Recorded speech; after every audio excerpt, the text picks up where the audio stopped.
This conference will now be recorded. Good evening. My name is Jonathan. I'm a volunteer tutor with Seeds of Literacy, and tonight we're going to just talk about the basics for writing a paragraph. So first off, what is a paragraph? It's just a collection of related sentences dealing with a single topic or subject. So when you start writing and you need to write an essay or really just when you're reading, you're going to see that large passages of reading or things that you need to write are broken down into paragraphs, which is just multiple sentences that are kind of unified, and they make sense together because they're dealing with a single topic or subject. So how to write a paragraph? The first thing you want to think about is you really want to plan it out. It's just easier than trying to write something on the fly and trying to come up with something without really doing some planning. You want to prepare so that you have a roadmap for what you're going to write. And there are really three big portions of the planning that you want to think about. First of all, you want to think about the topic. So what is the subject you're writing about? Or another word is prompt. So you may be asked a question that you need to write about, or you may be given a problem that you need to write about. And you really just want to think about how you're going to frame that problem and how you're going to be able to talk about it effectively in whatever way you plan to. And so once you know what your topic is or kind of how you're going to be talking about it, then you want to think about the issues associated with that topic or just your goals for the paragraph. What are you planning to say and how are you going to say it? And your issues and goals are really going to be driven in part by your audience. So who is reading this? Who's reading your paragraph? And what knowledge do they already have? Are you going to be giving them a very basic discussion of the topic? Or maybe you're speaking to an expert on the topic and you really need to dig deep into facts and data and develop a concept a little more than you would if you were speaking to somebody who's learning about something for the first time.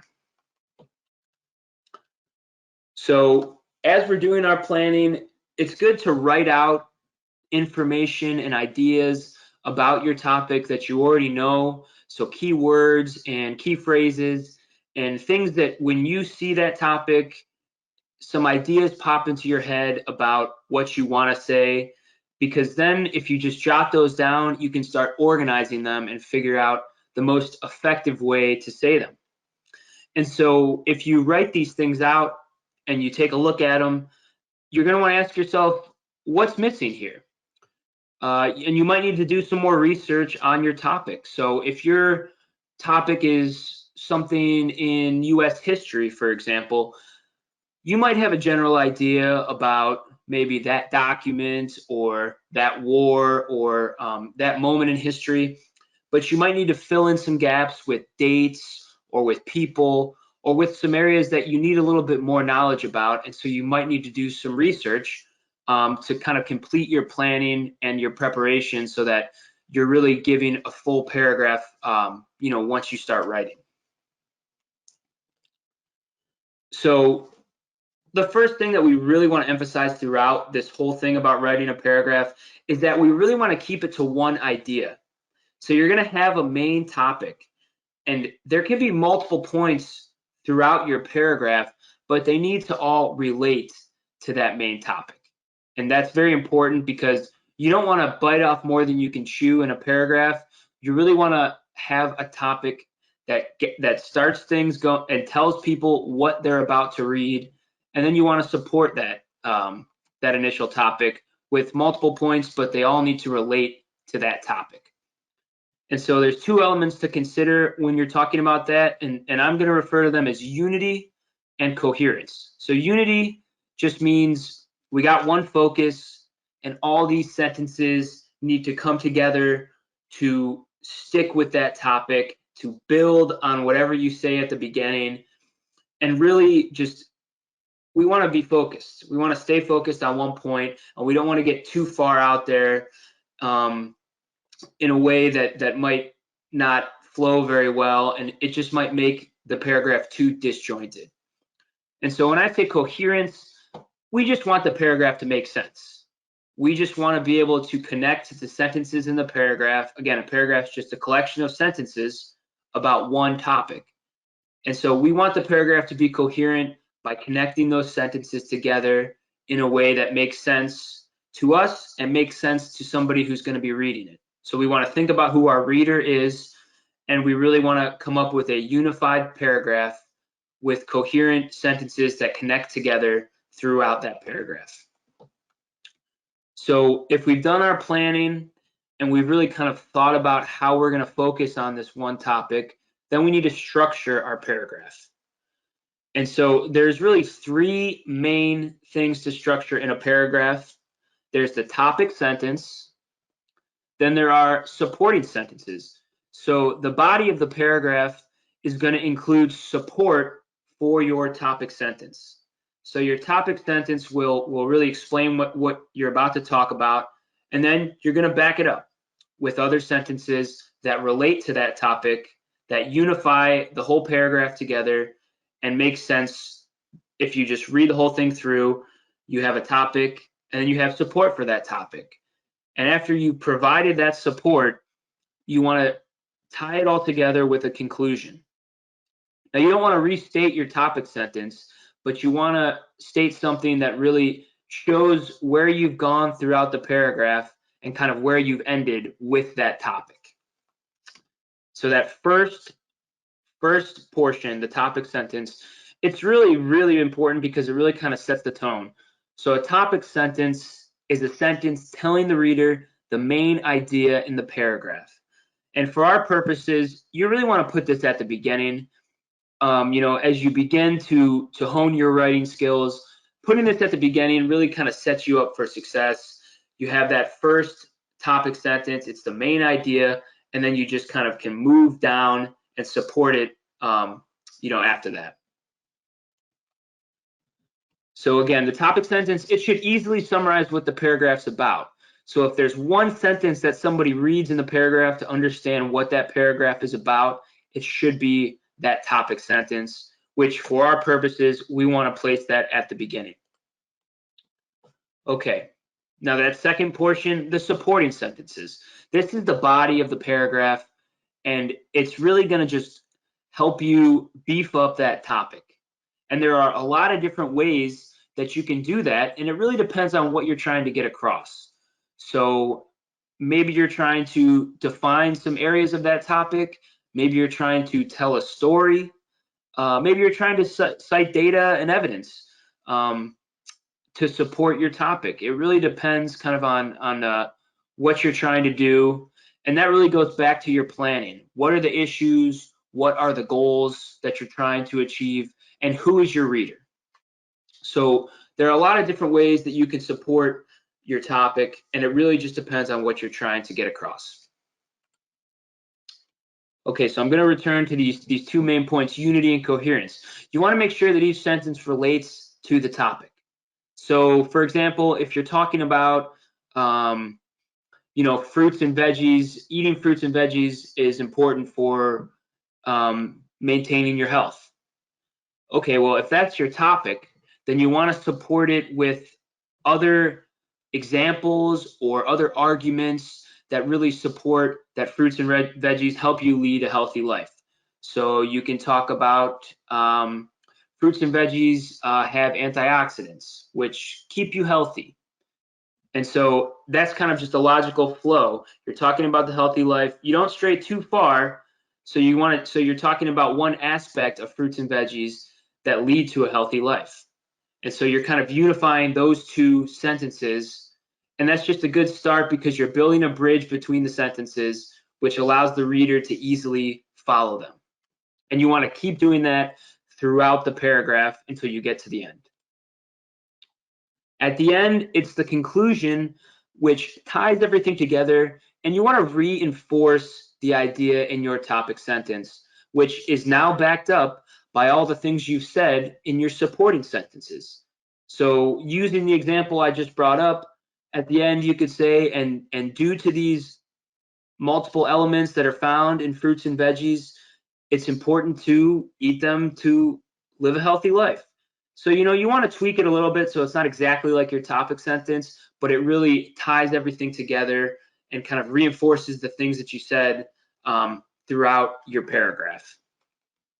So let's try to write a paragraph out with a topic. So here's the topic that we're going to use for tonight: pros and cons of social networking websites. So social networking websites, you can talk about so many different things here. Like I said, there's so many ways to support your topic. You can talk about examples: Facebook, Twitter, Instagram, Snapchat, all those different social networking websites. But let's look at what the topic is here: pros and cons of social networking websites. So when you start planning, you want to think that you're going to be making an argument here. You're going to be talking about positives and negatives about social networking websites, and you probably want to take a side. You want to, at least you can hedge as much as you want, but you really want to be able to talk about the pros and cons. Start with a topic sentence that lays out what you think about those pros and cons, and then conclude in a way that explains what you've learned based on what you've said. So here's a sample topic sentence for us. The benefits of social networking websites have the potential to outweigh the risks of such websites. So we have pros, we have cons to social networking websites, and our topic sentence is saying that the benefits are probably going to outweigh the risks.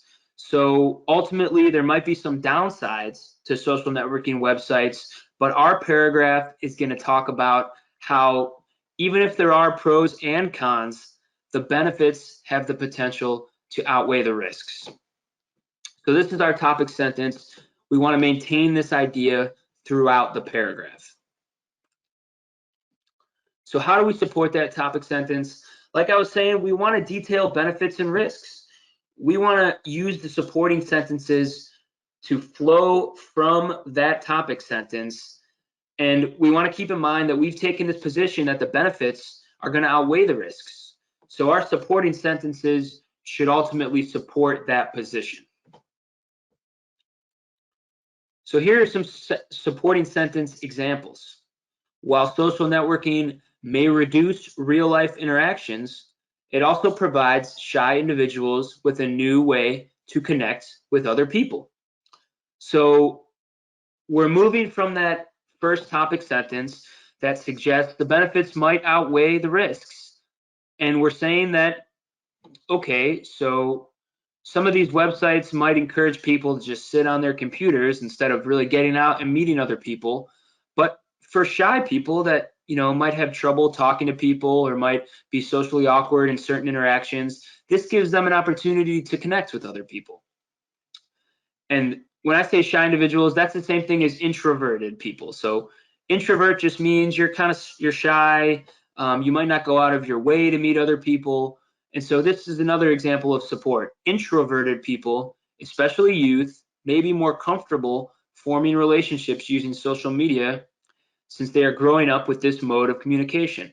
So, for young people, social media might just be a more natural way to start a relationship, and it might lead to face-to-face interactions. So these are two sentences that support our main topic, that the benefits might outweigh the risks. And here's a couple more. If social networking websites open the door to a new relationship, then these websites could encourage face-to-face interaction. So maybe for a shy person, this is a starting point. And so we're providing support for that topic sentence to say, hey, these websites could be an avenue towards face-to-face interaction.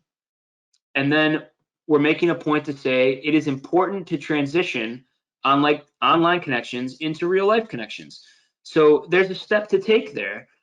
If you're utilizing these social networking websites for what could be a very positive benefit, which is kind of starting new relationships, then as long as you transition them into real life connections, there's a real benefit there that outweighs the risks. And here are a couple conclusions that reinforce that topic sentence. Even though there are risks associated with social networking, when the tool is used correctly and the youth are instructed on proper usage, it offers considerable positives. So we've discussed how they could encourage, real life interactions, and we're acknowledging that while there are risks, if they're utilized correctly or used in the right way, then there's considerable positives. So we're really returning to our main point, which is that the positives outweigh the negatives. And here's just another example of that. Social networking websites can serve as a path to meaningful real-life interactions and relationships. So in both of these instances, the conclusion is reinforcing our topic sentence. Okay, now, if you've done your planning, if you've done your structuring, and if you've written your paragraph, then the next thing to do is to review your paragraph. You want to check your spelling, your grammar, your punctuation. You want to make sure that you've started every sentence with a capital letter, you've ended every sentence with a period or some form of punctuation. And you want to check for the unity and coherence. Do all these sentences relate to your topic? And do they each make sense? And then you also, once you've read through the whole thing, you've checked your spelling and grammar, you want to ask yourself if you've said everything you need to say. Is the paragraph complete? Have you met your goals? Have you made your argument? Have you told your story? And if you haven't, then you want to figure out what else you want to say, and you want to figure out where it best fits in the paragraph so that there's still a logical flow throughout that paragraph. If you've done that and you think you said all you want to say and you've checked everything in it and it flows well and you have a topic sentence with support and then a tie together with your conclusion, then you're probably good to go. So just to recap, when we're writing this paragraph, we have our topic sentence, we have our support, and then we have our conclusion. And after we've completed all those things, we've planned them out, we've written it together, and we've looked through all of it, we review, we make sure that we stayed on topic and supported that topic sentence in a way that makes sense and in a way that logically flows each sentence to the other one. And that's it.